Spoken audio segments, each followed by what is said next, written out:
Bom dia, Pai do Senhor Jesus, ótima semana a todos. Hoje eu vou falar um pouco sobre a pregação de domingo, qual os irmãos nos ajudou a construir. O tema é família. E fizemos algumas perguntas. Qual é o maior tesouro que nós temos nessa terra e qual é a nossa prioridade? Nossa prioridade é Deus e depois a nossa família. O que é família? É um agrupamento humano formado por dois ou por mais pessoas com ligação biológica, ancestrais, legais, sanguinidade, afinidade e coexistência. Quem foi que criou a família? Primeiro, Deus criou a família. E as primeiras pessoas que teve na Terra formaram uma família.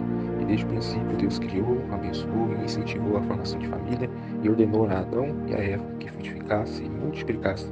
Qual é o propósito da família? Frutificar, multiplicar e ensinar às próximas gerações os valores de Deus para serem uma bênção, para abençoar a terra, para crescer e servir ao Senhor. Quando Deus estabeleceu a família, ele usou três verbos: passado, presente e futuro.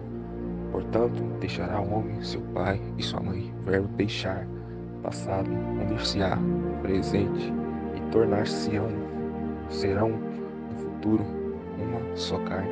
Então Deus ele estabelece a família, ele abençoa a família. E qual é o grande mal que afeta a família? Nós vemos que o grande mal que afeta a família é o pecado.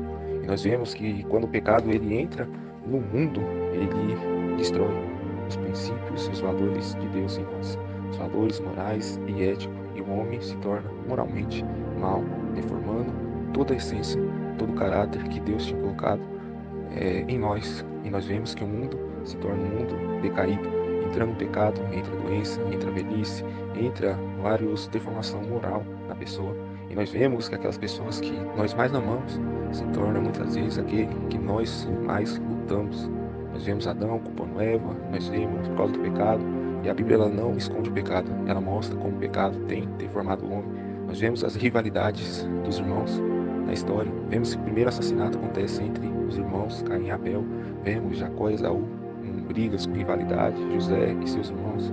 Nós vemos o incesto de Ló com suas filhas. Vemos entrando a poligamia e os casais brigando, as esposas tendo briga entre si. Nós vemos exemplo de Ana, nós vemos exemplo de Lia e Raquel, nós vemos Eli e Samuel tendo problemas com seus filhos por causa da desobediência. Nós vemos Jonatas quase sendo assassinado por seu pai Saul. Vemos Davi tendo problemas com seus filhos. Um filho ficou com a sua própria irmã e o outro matou o que ficou com a própria irmã. Depois nós vemos a rebelião de Absalão e ferindo e partindo o coração de Davi. Nós vemos Oséias tendo problemas conjugais com traições. Então nós vemos o pecado entrando e destruindo a família, não por influência da pessoa não, mas por causa da influência do mal, por causa da influência do diabo. Nós vemos as famílias sendo destruídas.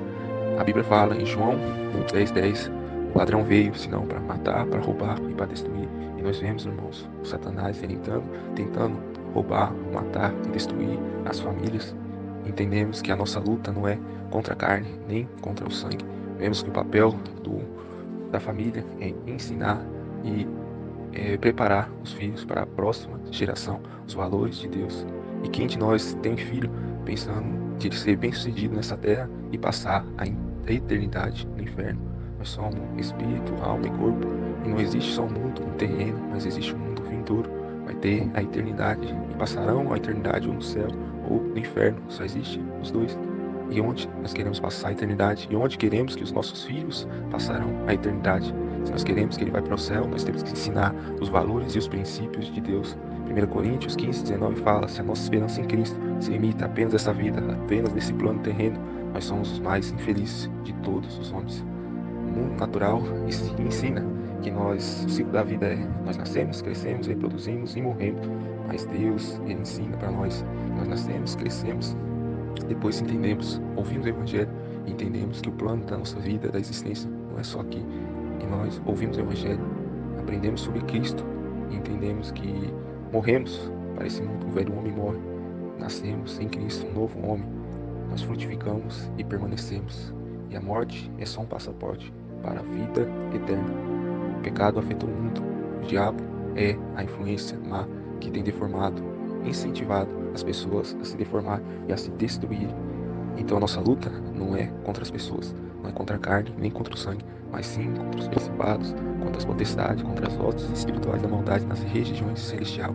Se não é carnal, a nossa luta é espiritual e não vencemos com as nossas armas, mas com as armas de Deus. 2 Coríntios 10, 4 e 5 vai dizer: porque as armas da nossa milícia não são carnais, mas sim poderosas em Deus para a destruição das fortalezas, destruindo todo conselho e toda altivez que se levanta contra Deus.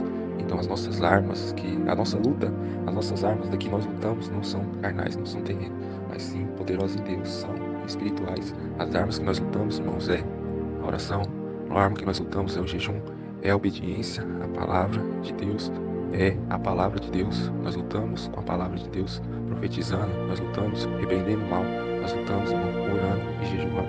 Então, que nós venhamos se posicionar, que nós venhamos lutar de uma forma diferente, não com a nossa força, não com palavras, mas com a palavra de Deus, lutando com os princípios da palavra de Deus.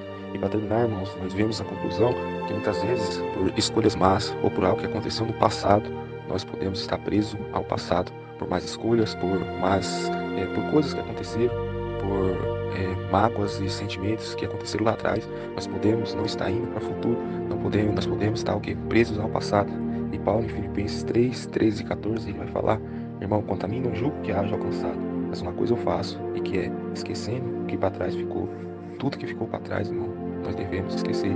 O passado, ele existe na história, se foi escrita, ou na nossa mente. Que nós venhamos pedir para Deus nos ajudar a esquecer do passado, toda essa mágoa, deixa no passado, tudo deixa no passado, para que nós vivamos o presente e plantemos para o futuro, prossigamos para o futuro. Então ele esqueceu de tudo que ficou para trás.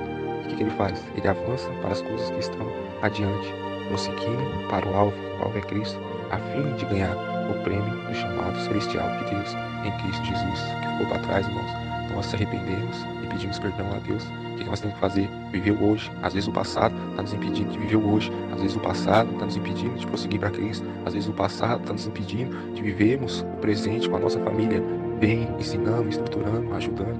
Então deixe o passado, prossiga para o presente, prossiga para o alvo é Cristo, esperando o prêmio que vamos alcançar do chamado celestial de Deus que está em Cristo Jesus. Aquele que começou, irmãos, a boa obra em nós, ele vai completar até o dia de Cristo Jesus. Que nós venhamos se fortalecendo no Senhor e na força do seu poder. Que Deus abençoe e a paz do Senhor Jesus.